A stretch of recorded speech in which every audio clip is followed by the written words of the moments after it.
Hello दोस्तों, स्वागत है आप सभी का हमारे यूट्यूब चैनल खुबरिया सर क्लासेस में। और आज हम पढ़ेंगे हिंदी व्याकरण में चैप्टर 6 शब्द रूप। और ये हमारा दूसरा लेक्चर है। हमने पिछले लेक्चर में आपको शब्द रूप के कुछ भेद बताए थे और बचे जो भेद हैं आज उसके बारे में हम चर्चा करेंगे। दोस्तों, बहुत दिन बाद ये वीडियो आ रहा है, बीच में थोड़ा सा शेड्यूल बिजी था। खैर कोई नहीं। और कैसी चल रही है आप सभी की तैयारी? आशा करते हैं आप सभी की तैयारी बहुत अच्छी चल रही होगी। चलिए देखते हैं आज व्याकरण के चैप्टर 6 शब्द रूप में, और दूसरा लेक्चर हम आज देखते हैं। चलिए देखते हैं। चलिए देखते हैं। हमने पिछले लेक्चर में शब्द भेद के प्रकार पढ़े थे, जिसमें हमने बताया था कि शब्दों के 4 प्रकार हैं शब्दों के वर्गीकरण के आधार पर। इसमें पहला था उद्गम उत्पत्ति स्रोत इतिहास के आधार पर, दूसरा था व्युत्पत्ति रचना की बनावट के आधार पर, और तीसरा था रूप प्रयोग व्याकरणिक विवेचन के आधार पर, और चौथा था अर्थ के आधार पर शब्द। तो चलिए, हमने पिछले जो लेक्चर था उसमें हमने उद्गम उत्पत्ति स्रोत के आधार पर शब्द के भेद पढ़ लिए थे। आज पढ़ते हैं व्युत्पत्ति रचना और बनावट के आधार पर शब्द भेद। तो आइए दोस्तों देखते हैं। व्युत्पत्ति रचना बनावट के आधार पर शब्द भेद जो होते हैं उसके 3 प्रकार है। एक तो होता है रूढ़ शब्द, यौगिक शब्द और योग रूप शब्द। तो व्युत्पत्ति रचना के आधार पर शब्द के 3 भेद होते हैं। रूढ़, पहला रूढ़ वे शब्द जो प्रारंभ से ही विशेष अर्थ में प्रयुक्त होते हैं आए हैं और उनका कोई सार्थक खंड टुकड़ा ना हो सके, अर्थात खंडित रूप निरर्थक हो रूढ़ कहलाते हैं। ऐसे शब्द जिनको हम तोड़ नहीं सकते हैं और उनका एक विशेष अर्थ होता है, जिनको हम खंडन नहीं कर सकते, तोड़ नहीं सकते, ऐसे शब्द जो कहते हैं रूढ़ शब्द कहलाते हैं। जैसे हाथ कान चावल इत्यादि रूढ़ शब्द जो मौलिक या अयौगिक शब्द भी कहलाते हैं। तो ऐसे शब्द रूढ़ शब्द जिनको हम तोड़ नहीं सकते वे रूढ़ कहलाते हैं। जैसे हाथ कान नाक, ये शब्द जो ऐसे हैं जिनको हम तोड़ नहीं सकते हैं, ये विशेष अर्थ में प्रयुक्त होते हैं और इनको हम खंडित नहीं कर सकते हैं, ये रूढ़ शब्द कहलाते हैं। इनको रूढ़ शब्द को मौलिक या अयौगिक शब्द भी कहा जाता है। चलिए दूसरा भेद देखते हैं, यौगिक शब्द। नाम से ही लग रहा है यौगिक, जिसमें 2 जुड़े हुए हों। तो देखिए, यौगिक का अर्थ होता है योग अर्थात मेल से बना हुआ शब्द। दो शब्द से मिलके जो शब्द बना है, 2 से अधिक शब्दों से मिलकर जो शब्द बनता है उसे यौगिक कहते हैं। यानी 2 शब्दों का आप क्या कर दो, योग कर दो, तो उसे हम क्या कहेंगे, यौगिक कहेंगे। जैसे विद्यालय, विद्याधन आलय, विद्या का आलय, राजपुत्र राजा का पुत्र, विज्ञान विधन ज्ञान विज्ञान।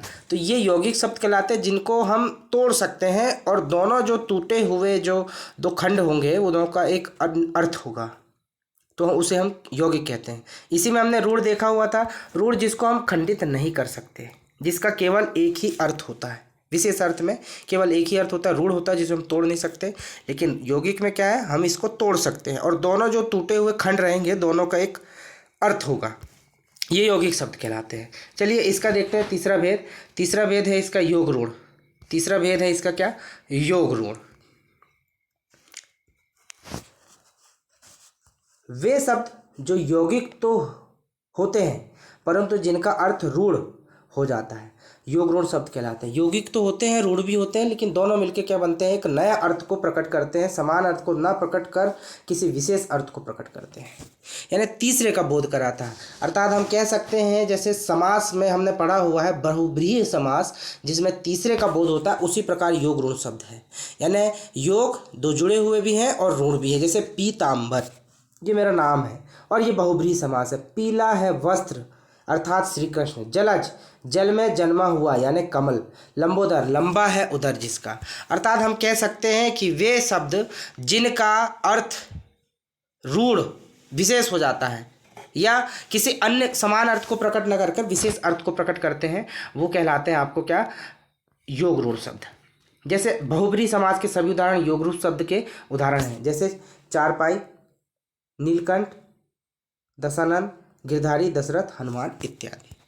ये आपके योग ऋण कहलाते हैं। तो एक बार हम फिर से देख लेते हैं, रूढ़ शब्द किसे कहते हैं जिसे हम तोड़ नहीं सकते, रूढ़ शब्द कहलाते हैं। यौगिक, दो शब्द मिल गए, यौगिक हो गया। और वे शब्द जो यौगिक तो होते हैं परंतु जिनका अर्थ ऋण हो, अर्थात यानी ये समान अर्थ को ना प्रकट करते हुए किसी विशेष अर्थ को प्रकट करते हैं, यानी तीसरे का बोध होता है, जैसे बहुब्री समास होता है, ये आपके योग ऋण शब्द कहलाते हैं। चलिए आइए देखते हैं शब्द भेद का तीसरा रूप जो है, रूप प्रयोग व्याकरणिक आधार पर शब्द भेद। ये दो प्रकार के होते हैं जो प्रयोग के रूप में हम जिनको यूज़ करते हैं, प्रयोग रूप और व्याकरण के विवेचन आधार पर शब्द के दो भेद होते हैं, एक विकारी होता है, एक अविकारी होता है। विकारी शब्द किसे कहते हैं? विकारी शब्द वे शब्द जिनमें लिंग वचन कारक, लिंग वचन कारक, लिंग वचन कारक, वे शब्द जिनमें लिंग वचन कारक के आधार पर उनके रूप में परिवर्तन होता है। वे शब्द जिनके लिंग वचन कारक के आधार पर उनके रूप में परिवर्तन होता है, रूपांतरण होता है, विकारी शब्द कहलाते हैं। जैसे आइए उदाहरण पर समझें, लड़का पढ़ रहा है, लड़का पढ़ रहा है, लिंग परिवर्तन कर देंगे तो हम लड़की पढ़ रही है ऐसा लिख सकते हैं। लड़का दौड़ रहा है, लड़का दौड़ रहा है, वचन परिवर्तन करते हैं, लड़के दौड़ रहे हैं। देखो लड़का दौड़ रहा है में एक लड़का दौड़ रहा है, लेकिन लड़के दौड़ रहे हैं बहुत सारे लड़के, इसमें क्या है, वचन परिवर्तित हो गया।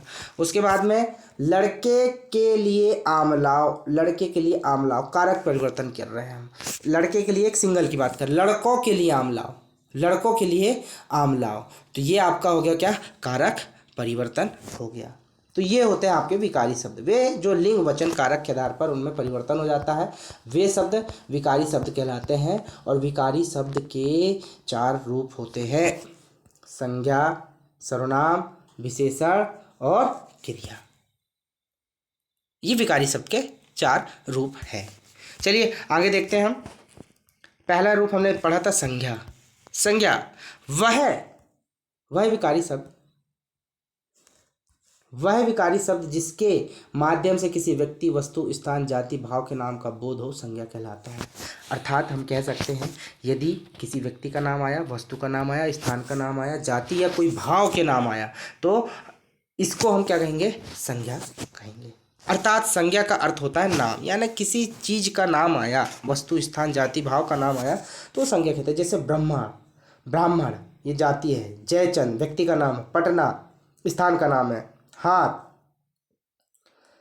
पाँव, लड़का, लड़की, किताब, पुलिस, सफाई, इस प्रकार से ये संज्ञा क्या हमने उदाहरण आपको दिया। चलिए आगे देखते हैं सर्वनाम।